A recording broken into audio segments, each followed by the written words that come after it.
Hello बच्चों, कैसे हो आप सभी। आप सभी का मेरी इस हिंदी पाठशाला में स्वागत है। तो बच्चों, आज की इस कक्षा में हम एक निबंध पढ़ेंगे।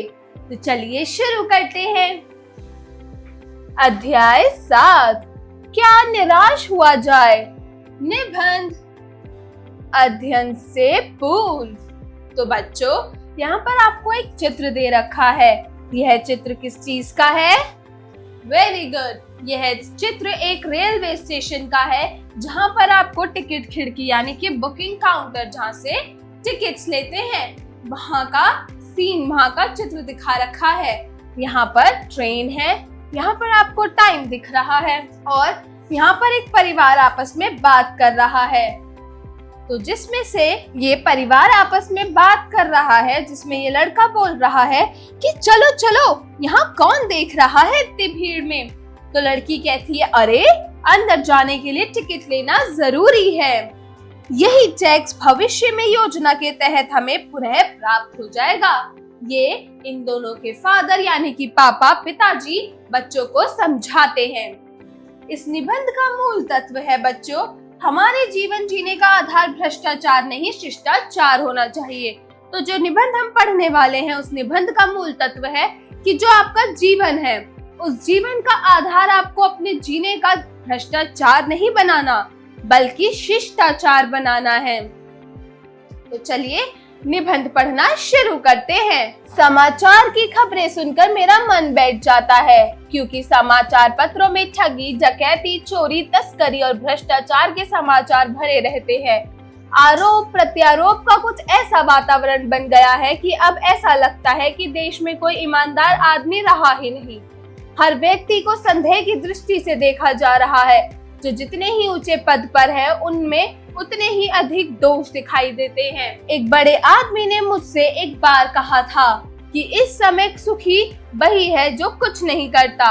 जो कुछ करेगा तो लोग उसमें दोष खोजने लगेंगे, उसके सारे गुण भुला दिए जाएंगे और दोषों को बढ़ा चढ़ा कर दिखाई जाने लगेगा, क्योंकि दोष अधिक दिखता है, गुण बिल्कुल नहीं। स्थिति अगर ऐसी है तो निश्चय ही चिंता का विषय है। क्या यही भारतवर्ष है जिसका सपना तिलक और गांधी ने देखा था? रविंद्रनाथ टैगोर और मदन मोहन मालवीय का महान संस्कृति सभ्य भारतवर्ष किस अतीत के गहरे समुद्र में डूब गया। आर्य और द्रविड़, हिंदू और मुसलमान, यूरोपीय और भारत, आदर्शों की मिलन भूमि मानव महासमुद्र कहाँ सूख ही गया। मेरा मन कहता है ऐसा हो नहीं सकता। हमारे महान मनीषियों के सपनों का भारत है और रहेगा। यह सही है कि इन दिनों कुछ ऐसा माहौल बना है कि ईमानदारी से मेहनत करके जीविका चलाने वाले निरहे और भोले भाले श्रमजीवी पिस रहे हैं और झूठ तथा फरेब का रोजगार करने वाले फल फूल रहे हैं। ईमानदारी को मूर्खता का पर्याय समझा जाने लगा है। सच्चाई केवल भीरू और बेबस लोगों के हिस्से में पड़ी है। ऐसी स्थिति में जीवन के महान मूल्यों के बारे में लोगों की आस्था ही हिलने लगी है। तो बच्चों, जैसे कि आजकल हम समाचार पत्रों में पढ़ते हैं कि आज ये भ्रष्टाचार हो गया, आज उसने इतने पैसे लूट लिया, आज उसने इसका खून कर दिया, आज वो ये छोड़कर भाग गया, आज उसने देश छोड़ दिया। तो ऐसे ही कई समाचार पत्रों जिसमें ठगी, डकैती, चोरी, तस्करी, भ्रष्टाचार के समाचार भरे रहते हैं। लोग एक दूसरे पे आरोप प्रत्यारोप लगाते रहते हैं। तो जो सपना हमारे भारत देश को तिलक और गांधी ने बनाने का देखा था, क्या ये वही भारत देश है? क्या माना आजकल का जो समय है वो ऐसा चल रहा है, जहाँ पर जो श्रमजीवी, जो ईमानदारी से लोग कमा रहे हैं, उन लोगों को पिसना पड़ रहा है और जो लोग झूठ फरेब का रोजगार करते हैं वो फल फूल रहे हैं। लेकिन ऊपर ऊपर जो कुछ भी दिखाई दे रहा है वह हाल की मनुष्य निर्मित नीतियों की त्रुटियों का देन है। सदा मनुष्य बुद्धि नहीं, परिस्थितियों का सामना करने के लिए नई सामाजिक विधि निषेधों को बनाती है। उनको ठीक साबित न होने पर उन्हें बदलती है। नियम कानून सबके लिए एक जैसे बनाए जाते हैं, पर कभी कभी एक ही नियम सबके लिए सुखकर नहीं होता। सामाजिक कायदे कानून कभी युग युग से परीक्षित आदर्शों से टकराते हैं। इससे ऊपरी सतह आलोड़ित भी होती है, पहले भी हुई है और आगे भी होगी। उसे देखकर हताश हो जाना ठीक नहीं है। भारतवर्ष में कभी भी भौतिक वस्तुओं के संग्रह को बहुत अधिक महत्व नहीं दिया गया है। उसकी दृष्टि से मनुष्य के भीतर जो महान आंतरिक तत्व स्थिर भाव से बैठा हुआ है वही चरम और परम है। लोभ, मोह, काम, क्रोध आदि विकार मनुष्य में स्वाभाविक रूप से विद्यमान रहते हैं, पर उन्हें प्रधान शक्ति मान लेना और अपने मन तथा बुद्धि को उन्हीं के इशारे पर छोड़ देना उचित नहीं, बहुत निकृष्ट आचरण है। भारतवर्ष में कभी भी उन्हें नहीं माना गया, उन्हें सदा संयम के बंधन से बांधकर रखने का प्रयत्न किया गया है। लेकिन भूख की अपेक्षा नहीं की जा सकती, बीमार के लिए दवा की उपेक्षा नहीं की जा सकती, गुमराह को ठीक रास्ते पर ले जाने के उपायों की उपेक्षा नहीं की जा सकती। हुआ यह है कि इस देश के करोड़ों दरिद्र जनों की हीन अवस्था को दूर करने के लिए ऐसे अनेक कायदे कानून बनाए गए हैं जो कृषि, उद्योग, वाणिज्य, शिक्षा और स्वास्थ्य की स्थिति को अधिक उन्नत और सुचारू बनाने के लक्ष्य से प्रेरित है।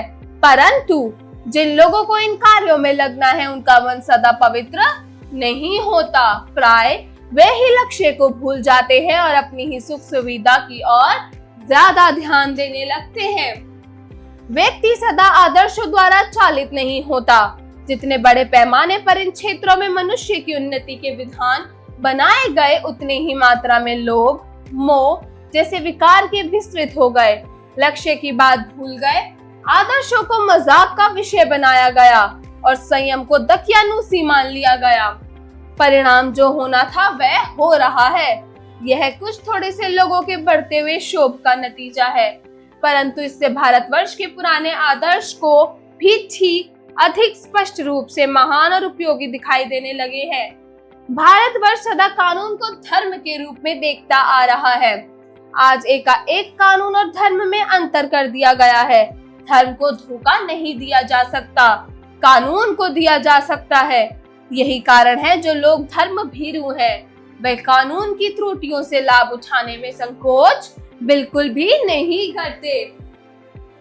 इस बात के परिणाम खोजे जा सकते हैं कि समाज के ऊपरी वर्ग में चाहे जो भी होता रहा हो, भीतर ही भीतर भारतवर्ष अब भी यह अनुभव कर रहा है कि धर्म कानून से बड़ी चीज है।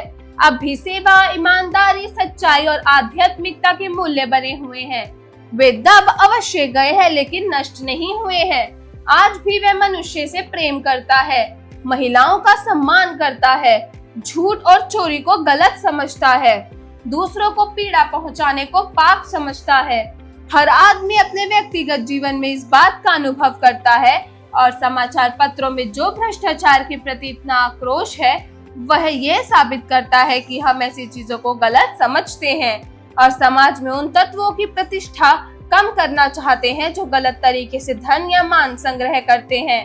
दोषों का पर्दाफाश करना बुरी बात नहीं है। बुराई यह मालूम होती है कि किसी के आचरण के गलत पक्ष को उद्घाटित कर कर उसमें रस लिया जाता है और दोषोद्घाटन को एकमात्र कर्तव्य मान लिया जाता है। बुराई में रस लेना बुरी बात है और अच्छाई में उतना ही रस लेकर उजागर न करना भी बुरी बात है। सैकड़ों घटनाएं ऐसी घटती हैं जिन्हें उजागर करने से लोग चित्त में अच्छाई की प्रति अच्छी भावना जगती है। एक बार रेलवे स्टेशन पर टिकट लेते हुए गलती से मैंने 10 के बजाय 100 रुपए का नोट दिया और मैं जल्दी जल्दी गाड़ी में आकर बैठ गया। थोड़ी देर में टिकट बाबू उन दिनों के सेकंड क्लास के डब्बे में हर आदमी का चेहरा पहचानता हुआ उपस्थित हुआ। उसने मुझे पहचान लिया और बड़ी विनम्रता के साथ मेरे हाथ में 90 रुपए रख दिए और बोला, यह मेरी बहुत बड़ी गलती थी और आपने भी नहीं देखा, मैंने भी नहीं देखा।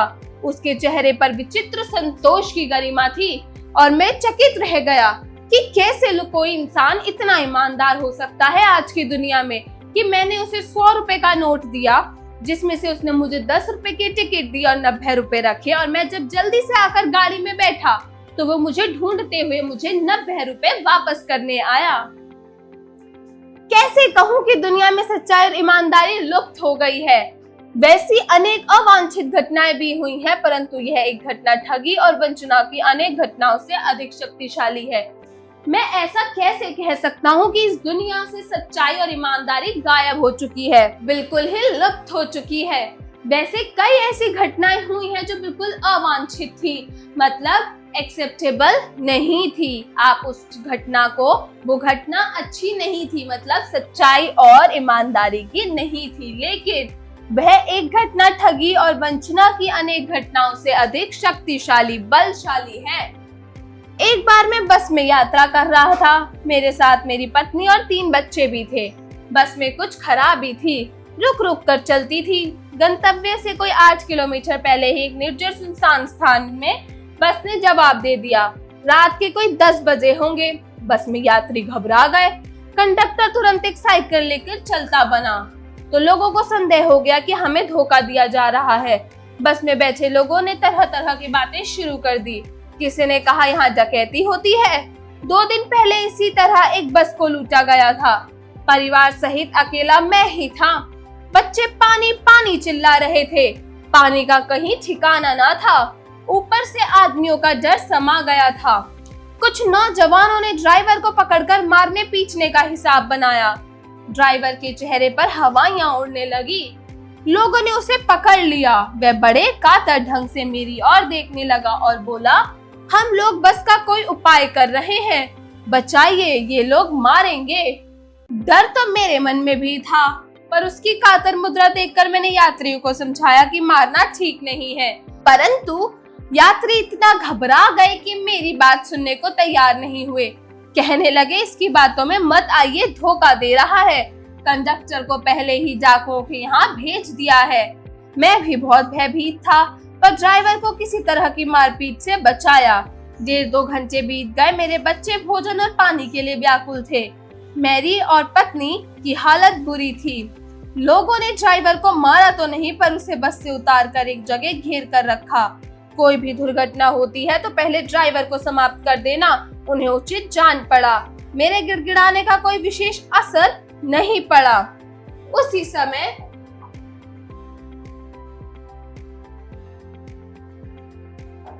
समय मैं क्या देखता हूँ कि एक खाली बस चली आ रही है और उस पर हमारा कंडक्टर भी बैठा हुआ है।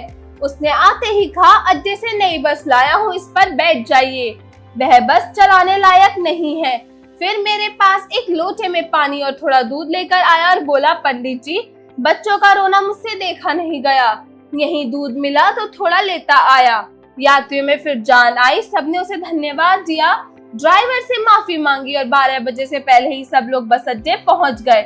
कैसे कहूँ कि मनुष्यता एकदम समाप्त हो गई है। कैसे कहूँ कि लोगों में दया ममता रही ही नहीं। जीवन में जाने कितनी ऐसी घटनाएं होती हैं जिन्हें मैं भूल नहीं सकता। ठगा भी गया हूँ, धोखा भी खाया है, परंतु बहुत कम स्थलों पर विश्वासघात नाम की चीज मिलती है।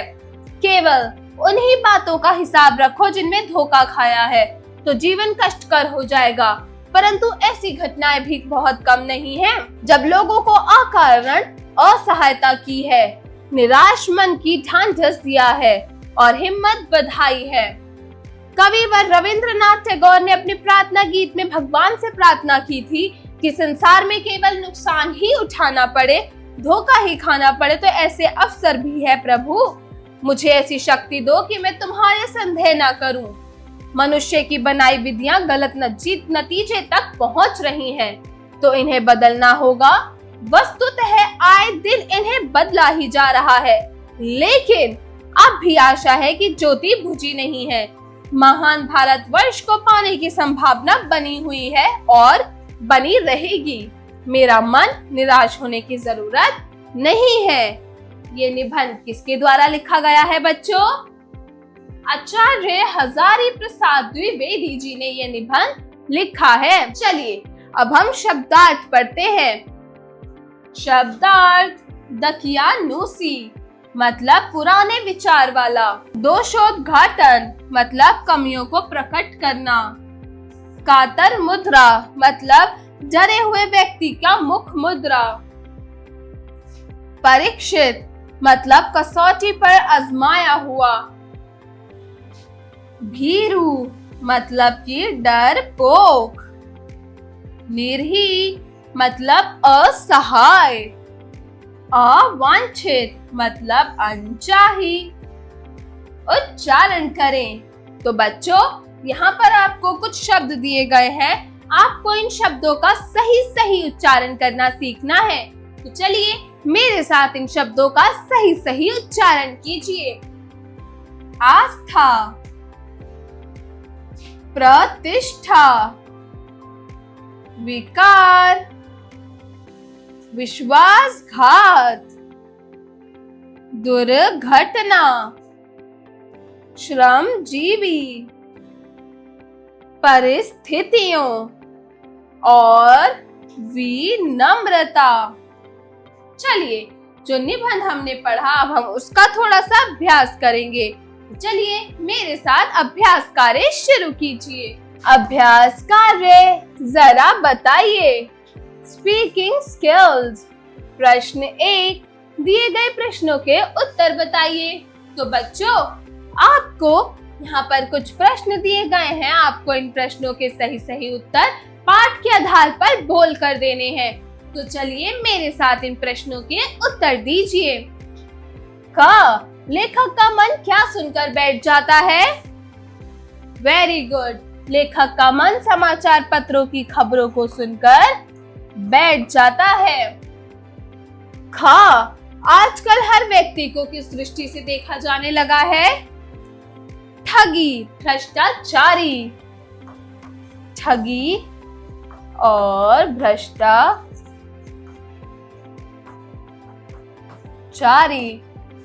की दृष्टि से देखा जाने लगा है। ग, चिंता का विषय कब दिखने लगता है? बताओ बच्चों, चिंता का विषय कब दिखने लगता है?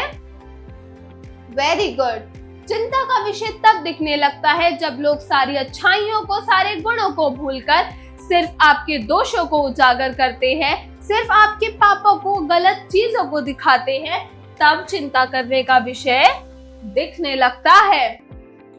ख, मूर्खता का प्राय किसे समझा जाने लगा है?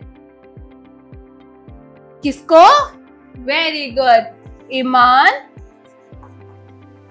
को। ईमानदारी को मूर्खता का प्राय समझा जाने लगा है। अगला है, जरा लिखिए। Writing skills. प्रश्न 2, दिए गए प्रश्नों के उत्तर लिखिए। तो बच्चों यहाँ पर आपको कुछ प्रश्न दिए गए हैं, आपको इन प्रश्नों को पढ़ के इन प्रश्नों का सही सही उत्तर देना है पाठ के आधार पर। इन प्रश्नों का सही सही उत्तर आपको लिख कर देना है पाठ के आधार पर। तो चलिए शुरू करते हैं। क, लोगों की आस्था किन जीव्य मूल्य पर तो बच्चों जो लोगों की आस्था है, जब वो लोगों को, जो भ्रष्टाचारी लोग होते हैं, जो झूठे लोग होते हैं, जो ठगी करते हैं, उनको जब फलता फूलता देखते हैं और जो लोग ईमानदारी से कमा रहे हैं उनको लाचार और बेबस देखते हैं, तो तब लोगों की जो जीवन की आस्था होती है, लोगों की आस्था होती है उनके जीवन मूल्यों पर हिलने लगती है। ख, लेखक हताश न होने का सुझाव क्यों दे रहा है? वेरी गुड, तो बच्चों लेखक हताश न होने का सुझाव इसलिए दे रहा है कि भले ही इस देश में कितनी ही ठगी बढ़ गई हो, कितना ही लोग भ्रष्टाचार करते हो, भले ही ईमानदारी न रही हो, लेकिन कहीं ना कहीं लोगों के मन में दया, भाव, ममता अभी भी उजागर है। अभी भी कहीं ना कहीं लोगों के मन में दूसरों के प्रति प्यार, दया, ममता का भाव है। इसीलिए लेखक ने लोग हताश न होने का सुझाव दे रहा है। ग, आजकल कौन से लोग कानून की त्रुटियों से लाभ उठाने के अवसर ढूंढते हैं? कौन से लोग? वेरी गुड, ऊंचे पद के लोग। तो बच्चों ऊंचे पद के लोग आजकल कानून की त्रुटियों से लाभ उठाने का अवसर ही ढूंढते रहते हैं। हाँ, लेखक ने कानून और धर्म की व्याख्या किस प्रकार की है? तो बच्चों लेखक ने कानून और धर्म की व्याख्या इस प्रकार की है कि लोग, धर्म को हम कभी भी धोखा नहीं दे सकते, लेकिन लोग कानून को धोखा दे सकते हैं। इसीलिए तो जो धर्म भीरू यानी कि जो लोग धर्म को नहीं मानते हैं, वो सिर्फ कानून का लाभ उठाने का, कानून का हमेशा फायदा उठाने का ही अवसर ढूंढते रहते हैं। चलिए अब अगले प्रश्न को देखते हैं। प्रश्न 3, दिए गए वाक्यों में रिक्त स्थानों की पूर्ति कीजिए। तो बच्चों, यहाँ आपको कुछ वाक्य दे रखे हैं, आपको इन वाक्यों को पढ़ना है। इन वाक्यों को पढ़ के दिए गए रिक्त स्थानों में शब्द भरकर इन वाक्यों को पूरा करना है। तो चलिए शुरू करते हैं। तो बच्चों, पहला वाक्य है खा, प्राय अखबारों में ठगी डकैती और वेरी गुड भ्रष्टाचार के समाचार भरे रहते हैं। खा, जब वेरी गुड दोष अधिक दिखता है तब गुण नहीं दिखते। ग, जाय सबके लिए एक जैसे बनाए जाते हैं। क्या? वेरी गुड नियम कानून। नियम कानून सबके लिए एक जैसे बनाए जाते हैं। घ, दुनिया में सच्चाई और ईमानदारी लुप्त हो गई है, मतलब गायब हो गई है। चलिए अब अगले प्रश्न की ओर बढ़ते हैं।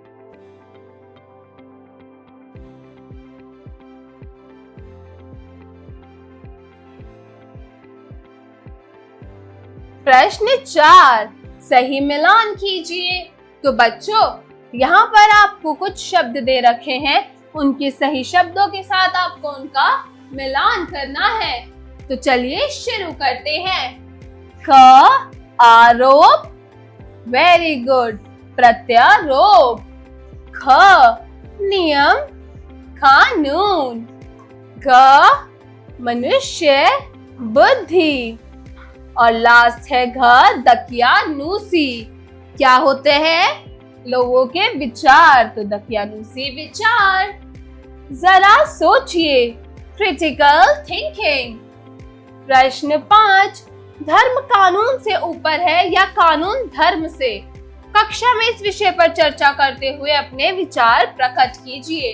तो बच्चों, धर्म कानून से ऊपर है या कानून धर्म से ऊपर है? इस कथन पर, इस विषय पर चर्चा कीजिए और जो भी विचार आपके मन में आते हैं उन विचारों को प्रकट करते हुए इसका जवाब अपनी अपनी नोटबुक्स में लिखिए। ख, आजकल प्रत्येक व्यक्ति दोषी नजर क्यों आता है? अपने शब्दों में स्पष्ट कीजिए। तो आजकल का जो टाइम है, आजकल का जो समय है, उसमें हर एक व्यक्ति सिर्फ दोषी ही दिखता है कि ये भी भ्रष्टाचार फैलाता होगा, ये भी ठगी डकैती चोरी करता होगा। लेकिन क्यों आजकल सारे ही व्यक्ति दोषी नजर क्यों आते हैं? अपने शब्दों में बताइए, अपने शब्दों में स्पष्ट कीजिए। प्रश्न 7, भ्रष्टाचार की जड़ें समाज में अपनी पकड़ बनाती जा रही हैं। इस कथनानुसार अपनी सहमति एवं असहमति को कारण सहित व्यक्त कीजिए। तो बच्चों, जो भ्रष्टाचार है, भ्रष्टाचार की जो जड़ें हैं वो समाज में अपनी पकड़ बनाती जा रही हैं। क्या आप इस कथन से सहमत हैं या असहमत हैं? अगर आप सहमत हैं तो भी अपनी सहमति कारण देकर व्यक्त कीजिए कि आप क्यों सहमत हैं, और अगर आप असहमत हैं तो भी आप इस कथन के लिए अपनी असहमति का कारण बताते हुए अपनी असहमति को व्यक्त कीजिए। प्रश्न 8, आजकल श्रमजीवी गुजर बसर से में लगे हुए हैं और भ्रष्ट फल फूल रहे हैं। इस विषय पर कक्षा में संवाद कीजिए। तो बच्चों, आजकल श्रमजीवी यानी कि जो ईमानदार मेहनती लोग होते हैं, वो लोग सिर्फ गुजर बसर मतलब इतना कमा लेते हैं कि वो खा पी सकते हैं और रह सकते हैं। लेकिन जो भ्रष्टाचारी लोग होते हैं, जो भ्रष्ट होते हैं, वो फल फूल रहे हैं। इस विषय में अपने कक्षा में संवाद कीजिए और इसका उत्तर अपनी अपनी नोटबुक्स में लिखिए। चलिए आगे बढ़ते हैं। जरा भाषा पर गौर कीजिए। Language skill. प्रश्न 9, दिए गए शब्द समूहों के लिए एक एक शब्द लिखिए। तो बच्चों, यहाँ पर आपको कुछ शब्द समूह यानी कि वाक्य दे रखे हैं, आपको इनको एक एक शब्द में इनको बताना है। तो चलिए शुरू करते हैं। क, करने योग्य। जो व्यक्ति करने योग्य होता है उसको क्या कहते हैं? उसको हम कहते हैं अनुकरणीय। ख, जिसका कोई दोष ना हो। वेरी गुड, वो होता है निर्दोष। ग, जो किसी का पक्ष ना हो, उसे हम बोलते हैं निष्पक्ष। घ, जो नष्ट ना हो, जो कभी भी खत्म ना हो, उसे हम क्या कहते हैं? नश्वर। प्रश्न 10, दिए गए शब्दों का वर्ण विच्छेद करके लिखिए। तो बच्चों, यहाँ पर आपको कुछ शब्द दिए गए हैं, आपको इन शब्दों का वर्ण विच्छेद करना है। तो चलिए शुरू करते हैं। ख, अधिकार। अ जमा ई जमा ध जमा ख जमा आ जमा र जमा अ, अधिकार। ख, परीक्षा। प जमा अ जमा र जमा ई जमा क्ष जमा आ, परीक्षा। घ, भ्रष्टाचार। घ जमा अ जमा र जमा श जमा अ जमा ट जमा आ जमा च जमा आ जमा र जमा अ, भ्रष्टाचार। सच्चाई।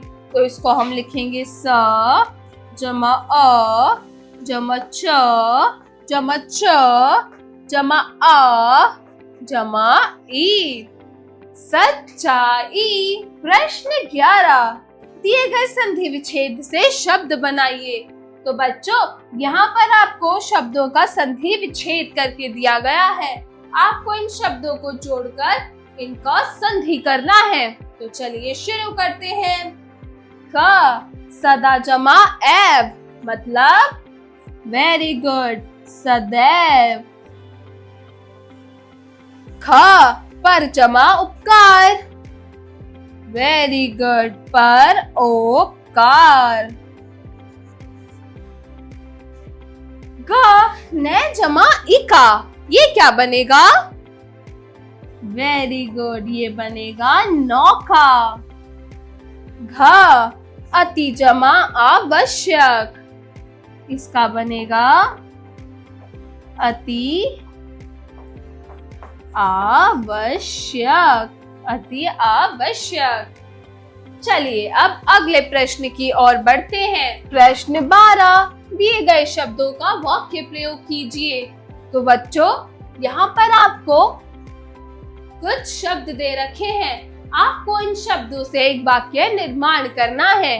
तो चलिए शुरू करते हैं। क, अनिवार्य। अनिवार्य से हम वाक्य बनाएंगे, कोरोना में मास्क पहनना अनिवार्य है। ख, आदेश। आदेश से हम क्या वाक्य बनाएंगे? वेरी गुड, हमें बड़ों का आदेश मानना चाहिए। हमें बड़ों का आदेश मानना चाहिए। क, आवश्यक। आवश्यक से हम क्या वाक्य बनाएंगे? वेरी गुड, कोरोना में सैनिटाइज करना अच्छे स्वास्थ्य के लिए आवश्यक है। घ, अभिमान। अभिमान से हम वाक्य बनाएंगे, बच्चे अपने माता पिता का